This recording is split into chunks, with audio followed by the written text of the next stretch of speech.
Muy buenas tardes, bienvenidos estamos mirando los números, porque bueno, nos gustan los números, al programa 399.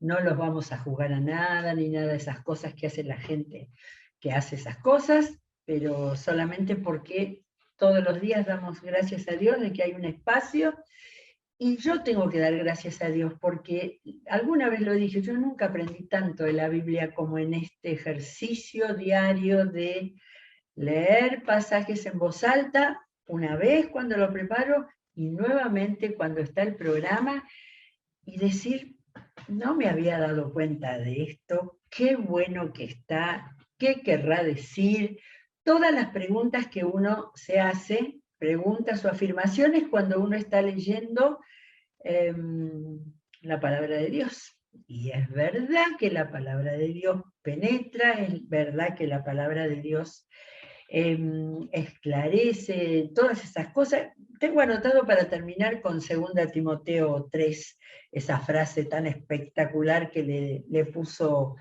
el Señor a Timoteo para hablar acerca de lo que la palabra de Dios es. No es una frase, es una verdad absoluta.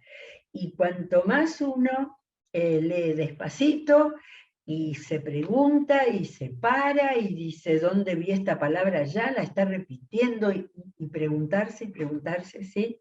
Muchas veces me digo, cuando en la vida eterna me encuentre con el apóstol Pablo, tengo algunas preguntas para hacerle. ¿Por qué no habló un poco más de tal versículo que dejó una verdad excepcional en un versículo cortísimo o algunas cosas de ese tipo que por supuesto no tienen respuesta porque están ubicadas en un tiempo, en un lugar y todo eso? Bueno, hoy tenemos que terminar 2 Tesalonicenses, que es una carta cortísima, pero el hecho de que fuera tan corta me permitió ir mirando otras cosas, descubriendo otras cosas para que alcance a todo nuestro programa de hoy, y me permitió mirarla más.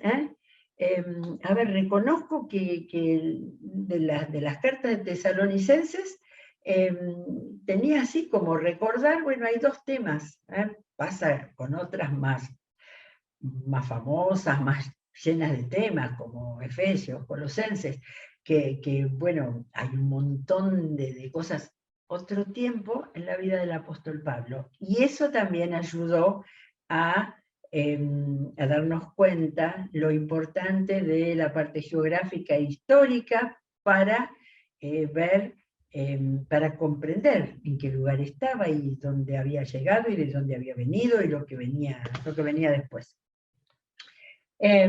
Otro detalle que estuve pensando en la preparación es quiénes habrán hecho el orden de las cartas del apóstol Pablo.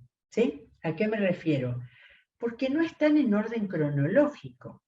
Y yo decía, no entiendo cuál es el orden, porque, a ver, hemos hablado que las cartas a los tesalonicenses han sido escritas, fue la primera, estuve mirando con la historia de Gálatas, y también Gálatas dice que puede haber sido la carta a los Gálatas la primera, pero no, aparentemente, si no pasó algo de lo que no sabemos, la carta a la primera a los tesalonicenses fue la primera, año 51, y como la segunda, se dice que alrededor de 6 meses después, entonces, año 51, 52.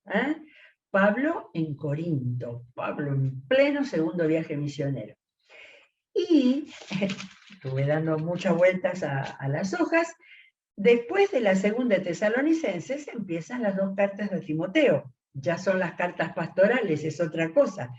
Pero las 2 cartas a Timoteo son las 2 últimas cartas. De manera que de ninguna manera este orden tiene nada de cronológico, salvo puede ser cuando están juntas las cartas de la prisión, pero las 2 primeras están al final de toda la lista junto con las 2 últimas, ¿sí? A mí me parece interesante, no tiene que ver con contenido, pero sí interesante. Y entonces volví desde Tesalonicenses a Romanos la primera, y se me ocurre, no lo sé con exactitud, que puede haber sido por tamaño de la carta. Las miré todas, pero no me voy a acordar con seguridad, pero bueno, la primera de Romanos tiene 16 capítulos, ¿eh? Las de Corintios, a ver si tiene 15, creo 15 o 16, pero algo así, 15 seguro, 16. La primera de Corintios, la segunda de Corintios tiene 13, después Gálatas 6, Efesios 6, Colosenses creo que 5, y van bajando, y las de Tesalonicenses son las más cortas. Esto es absolutamente mío. La primera de Tesalonicenses tenía 5, la segunda tiene solamente 3, quizás fueron así, degradándose, bajando, y quisieron juntarlas. Digo públicamente que me hubiera gustado mucho más tenerlas por fecha, porque el haber leído, como hago siempre ahora, de poder mirar primero la fecha en que posiblemente fueron escritas, me permite entender el texto. ¿Eh? Y entonces eso permite también que podamos entender por qué el tono, por qué las indicaciones, por qué el estado del apóstol Pablo. No es lo mismo cuando escribía desde la carta, desde la cárcel, que cuando estaba en este momento en pleno fragor del segundo viaje misionero. Le pedí a Darío ver el mapa del mar Mediterráneo, que en realidad es el mapa del Imperio Romano, para ver un dato más que averigüé en el día de hoy. A ver hasta dónde llega. Bueno, no llega hasta ahí nomás, pero bueno, nos permite un detalle, porque me puse a buscar el tema de volver a encontrar Tesalónica, lo estoy marcando acá. Tesalónica, ese lugar, nunca antes de que he leído la Biblia se me había ocurrido mirar de esta manera y darme cuenta en qué lugar clave estaba Tesalónica. En estos días dijimos que hoy se llama, que está en el Golfo sobre el Golfo de Salonia, sí, porque es Tesalonia. Entonces, este lugar, dentro del mar Egeo tan interesante, tan cercano de la provincia de Asia, que era fundamental por lo menos en la historia del Nuevo Testamento, ¿no es cierto?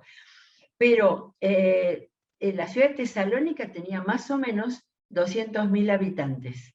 Era la principal ciudad de la provincia de Macedonia, que acá la estoy marcando. No sé dónde estaba el límite, porque no tienen límite estos mapas con la provincia de Dalmacia.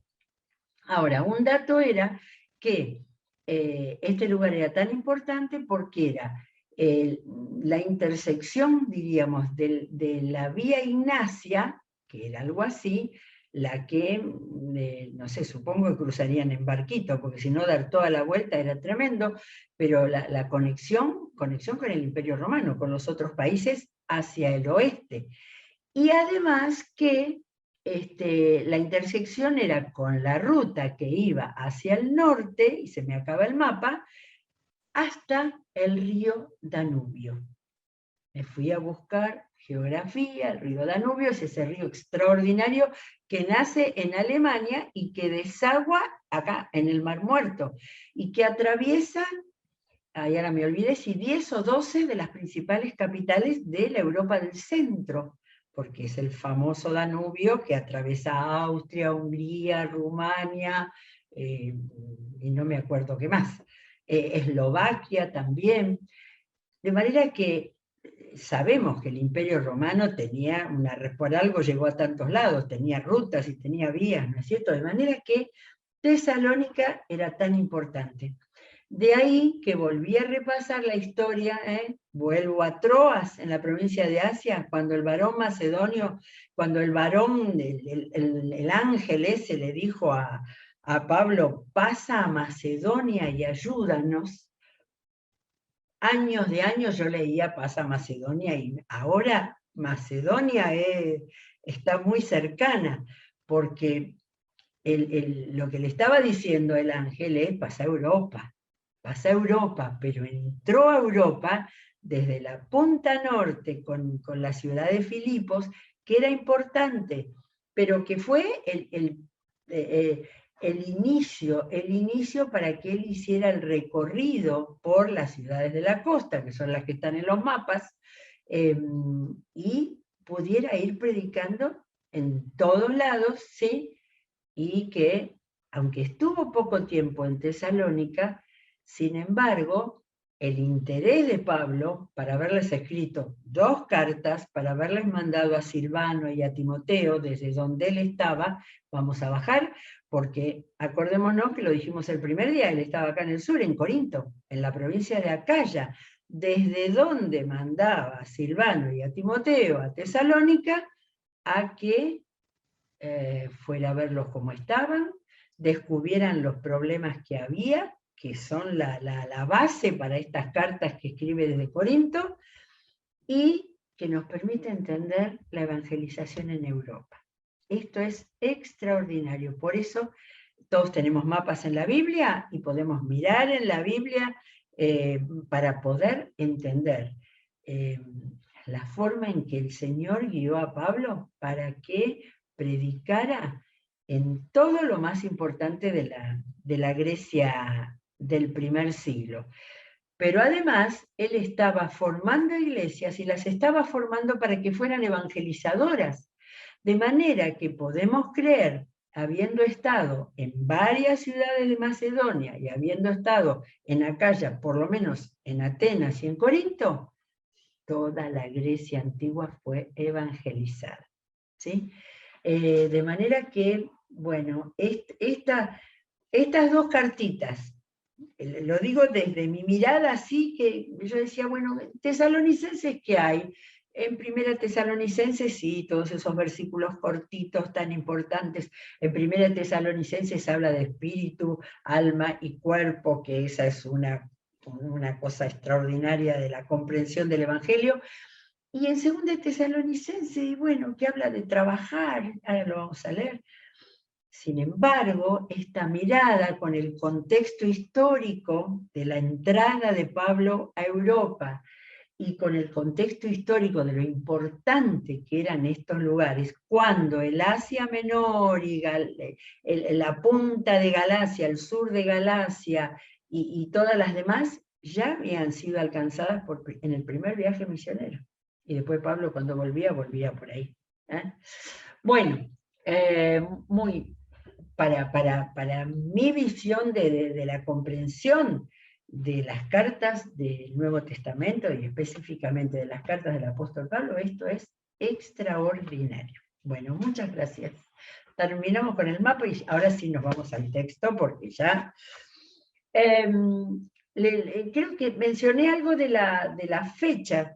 Las 2 cartas a los tesalonicenses, 6 meses más o menos de diferencia. Eso muestra el interés que Pablo tenía en Tesalónica y sus iglesias.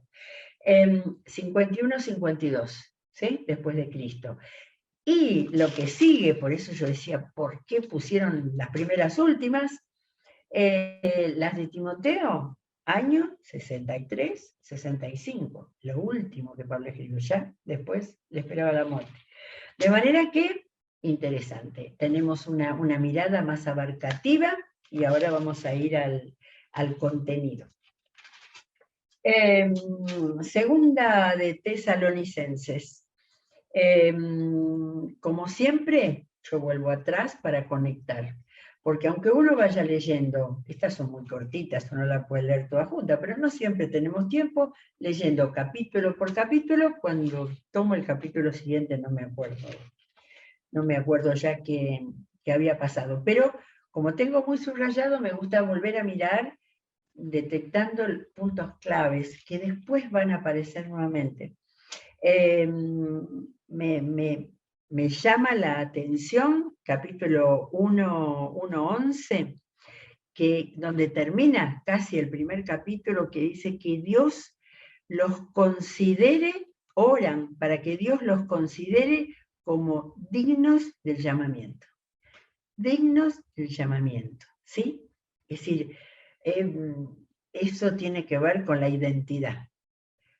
Pablo pedía que ellos tuvieran eso, ¿sí? Y me parece que eso tiene que ver con ese hecho. Pablo había sido indicado y comandado para ir a Europa a predicar. Quizás él no lo estaba pensando todavía. Y entonces ellos tenían que saber que habían sido dignos del llamamiento de Dios para llegar con el Evangelio a ellos. Y después, a ver dónde tengo el otro, 13, donde, bueno, el resto de la oración el resto de la oración es, y sigue orando para que el nombre de nuestro Señor sea glorificado por medio de ustedes. Identidad. Ese es esto ayer no lo había visto. Cada vez que uno vuelve a la palabra, vuelve a darle una vuelta de tuerca y encuentra algo más. Y en el capítulo 2, porque volví a mirar, encuentro, y lo habíamos leído, yo creo que lo habíamos leído ayer. Bueno, vuelvo, 2:13. Nosotros, en cambio, siempre debemos dar gracias a Dios por ustedes, hermanos amados en el Señor, porque desde el principio Dios los escogió. Tiene que ver con el llamamiento para ser salvos. Siempre Pablo vuelve al tema de la salvación. Mediante la obra santificadora del Espíritu y la fe que tienen en la verdad. Si hay un concepto que corre por las dos cartas, es la idea de santificación, porque estaban en medio. Cuanto más grande, populosa, importante sea la ciudad, como era Tesalónica, más fuerte los peligros, las desviaciones, todo, la mitología griega, más bien. Así que la obra santificadora del Espíritu, la fe que tienen en la verdad. Para esto Dios los llamó. Y antes había dicho Dios los escogió. Esos eran dos conceptos que Pablo usaba mucho en sus cartas. Sepan que no encontraron una nueva religión. Sepan que descubrieron y encontraron que Dios los escogió y los llamó por nuestro Evangelio, a fin de que tengan parte en la gloria de nuestro Señor Jesucristo. Miren si estos conceptos que hay en la primera y en la segunda tienen que ver con ayudarles a formar la identidad de lo que significa ser llamados, escogidos a la salvación y a la fe. Bueno, cada vez me gustan más estas cartas, que yo las tenía como las más chiquitas. Así que sigan firmes y manténganse fieles a las enseñanzas que oralmente o por carta les hemos transmitido. Y el capítulo 2 termina con, de nuevo, es como una oración, es una oración. Que nuestro Señor Jesucristo mismo y Dios Padre, que nos amó y por su gracia nos dio consuelo eterno y una buena esperanza. Estamos en la mitad recién, Pablo se escribía unas oraciones tremendas, por eso hay que rumiarlas, deshacerlas para entender. A ver, que nuestro Padre, que nos amó, amor del Padre, y por su gracia nos dio consuelo eterno y una buena esperanza. Se me ocurre pensar que esto de consuelo tiene que ver porque había hablado de sufrimientos, y en el capítulo 2 había hablado de ese espíritu malvado que Satanás había mandado para tergiversar el Evangelio, de manera que pone primero consuelo frente a los sufrimientos y una buena esperanza. La palabra de hacia adelante, esperanza. Entonces, ¿qué? Que nuestro Señor Jesucristo y nuestro Padre. ¿Vieron que antes decían Dios Padre y después el Señor Jesucristo? Acá pone Jesucristo primero. Que nuestro Señor Jesucristo mismo y Dios nuestro Padre, que nos amó y por su gracia, claro, el amor del Padre, la gracia de Jesucristo. Nos dé consuelo, los anime y los fortalezca y les fortalezca el corazón. El corazón tenía que ver con espíritu, mente, espíritu, alma y cuerpo, el corazón tiene que ver con el alma, y les fortalezca el corazón para que tanto en palabra como en obra hagan todo lo que sea bueno. Y llegamos al capítulo 3, que si no lo habíamos tocado.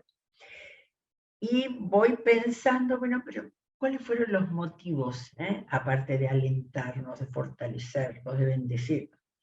Por último, hermanos, oren por nosotros para que el mensaje del Señor se difunda rápidamente y se le reciba con honor, tal como sucedió entre ustedes.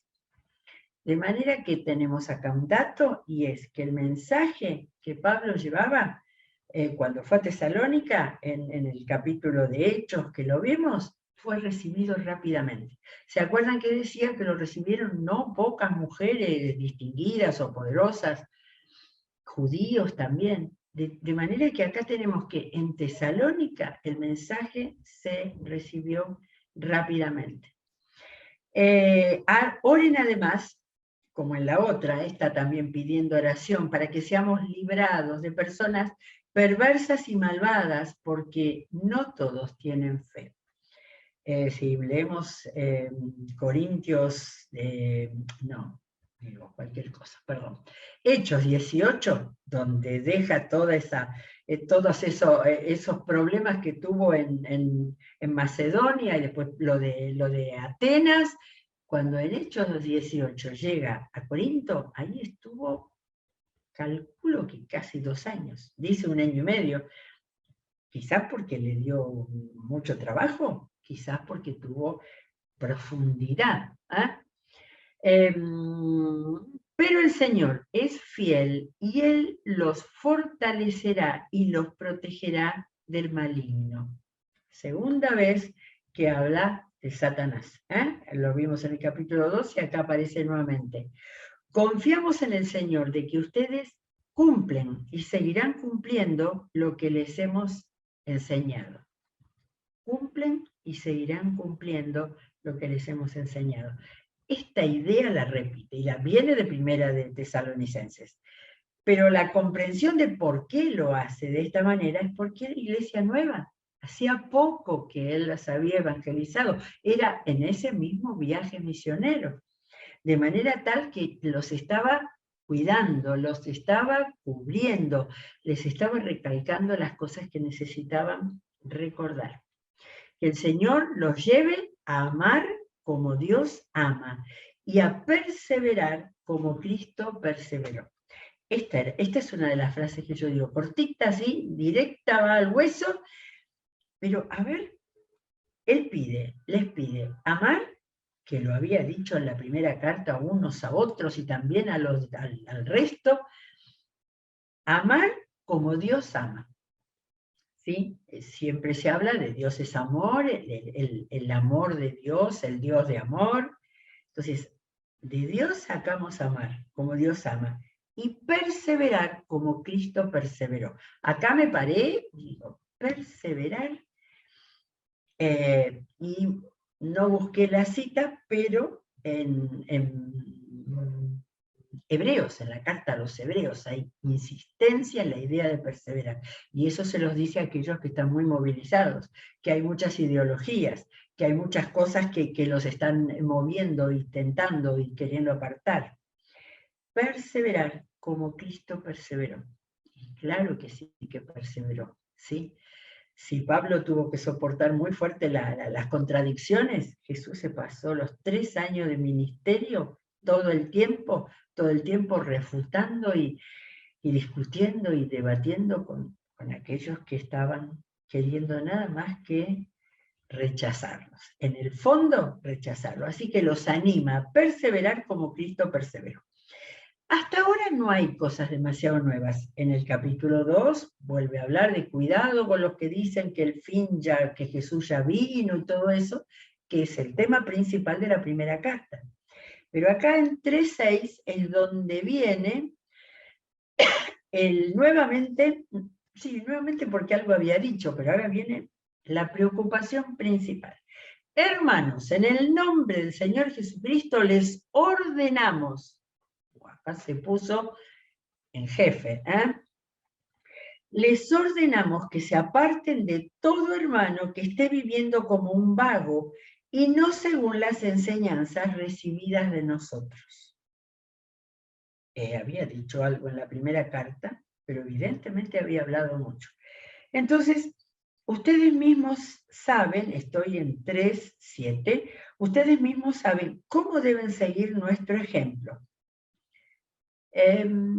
Y entonces empecé a preguntar, ¿por qué tanto?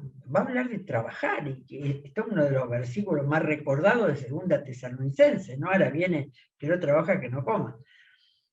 ¿Por qué? Y entonces, claro, cultura griega. Los griegos eran amantes de estar en el ágora, en la plaza central, discutiendo, debatiendo, conversando, charlando, ¿sí? Y en la cultura griega los trabajos manuales eran considerados serviles, eran trabajos que debían hacer nada más que los esclavos. De manera que como que había mucho tiempo, posiblemente los hombres, ¿no? Y no las mujeres, que debían hacer todo el resto de cosas. Pero en cambio los judíos era diferente. Los judíos, aún los ricos, enseñaban trabajos manuales a sus hijos para que aprendieran a desenvolverse. Fíjense la diferencia de culturas. Esta explicación me ayuda a entender por qué le dio tanto lugar a esto. Nosotros no vivimos como ociosos entre ustedes. Cuando estuve con ustedes no vivimos entre ociosos, ni comimos el pan de nadie sin pagarlo. Esto traducido a nuestra lengua sería ni vivimos de arriba. Ni vivimos ni comimos el pan de nadie sin pagarlo. Al contrario, día y noche trabajamos arduamente y sin descanso para no ser una carga a ninguno de ustedes. Ahora, yo leía las notas que hay al pie de mi Biblia de estudio y decía, no quiere decir que Pablo no haya sido hospedado en la casa de alguno, o que haya ido a comer, sí, a alguna casa, porque era lo que se hacía en la antigüedad con normalidad, de manera que no es eso, pero acá había un problema de fondo, ¿eh? Al contrario, dice, día y noche trabajamos arduamente y sin descanso para no ser una carga a ninguno de ustedes. Y lo hicimos así, no porque no tuviéramos derecho a tal ayuda, sino para darles buen ejemplo. Porque incluso cuando estábamos con ustedes, les ordenamos, y acá está entre comillas, quiere decir que era una frase común, el que no quiera trabajar, que tampoco coma. En Reina Valera dice, el que no trabaja no coma. Acá está como una consecuencia, es un poco más concesiva esta idea, el que no quiera, bueno, entonces que tampoco no coma. A ver, lo marqué en Hechos 18, donde Pablo estaba en ese momento, es el único lugar donde nos dice qué hacía. Se encontró 18:3, se encontró con Aquila y Priscila, y como hacía tiendas de campaña, al igual que ellos, se quedó para que trabajaran juntos. De manera, no es que aprendió de Aquila y Priscila, él ya sabía, evidentemente en su formación había... Bueno, tenemos que terminarlo. Nos hemos enterado de que entre ustedes hay algunos que andan de vagos, sin trabajar en nada, y que solo se ocupan de lo que no les importa. A tales personas les ordenamos y exhortamos en el Señor Jesucristo que tranquilamente se pongan a trabajar para ganarse la vida. Vieron que empezó duro, pero ahora que lo hagan, para ganarse la vida. Ustedes, hermanos, no se cansen de hacer el bien. Si alguno no obedece las instrucciones que les damos en esta carta, denúncienlo públicamente, acá se puso nuevamente, y no se relacionen con él, para que no se avergüence. Para que no se avergüence de que lo estaban poniendo de lado o lo estaban, no lo sé. Pero acá bajó el tono, se dan cuenta que no es una cosa autoritaria. Dice, sin embargo, no lo tengan como enemigo, sino amonéstenlo como hermano. Usó su autoridad primero y luego. Bien, nos quedan los 3 últimos capítulos, versículos. Saludos finales. Que el Señor de paz les conceda su paz siempre y en todas las circunstancias. El Señor sea con todos ustedes. Había hablado de fe, de amor y de firmeza, en las dos cartas. Ahora acá termina, después de las indicaciones, ¿verdad? Pero que el Dios de paz sea el que dé dice, les conceda su paz siempre y en todas las circunstancias. Que el clima de esa iglesia sea una iglesia de paz y que transmita paz, y porque dice el Señor sea con todos ustedes. Si el Señor iba a ser, era y sería con ellos, habría ese clima de paz. Yo, Pablo, escribo este saludo de mi puño y letra. El saludo, y dice, esta es la señal distintiva de todas mis cartas, así escribo yo. De manera que, claro, esta es la primera o la segunda. Por eso está explicando, y en algún otro lado dice que él había escrito, porque había un escriba, un ayudante que escribía y él el saludo lo ponía de puño y letra. Empezó saludando con la paz y termina, que la gracia de nuestro Señor Jesucristo sea con todos ustedes.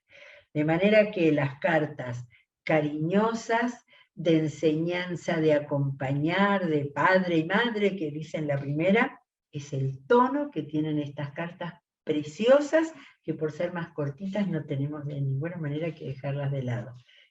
Han sido unas cartas de amorosa instrucción y acompañamiento. No nos olvidemos que Pablo desde Corinto mandó a Silvano y a Timoteo a llevar la carta, y fue primero Timoteo a verlos.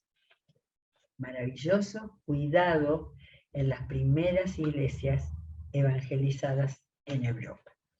Precioso, mañana vamos a seguir, no sé con qué, pero vamos a seguir pidiendo al Señor que muestre qué es dónde tenemos que estar. Que Dios los bendiga, seguimos con toda la programación en este día y nos encontraremos mañana si Dios quiere.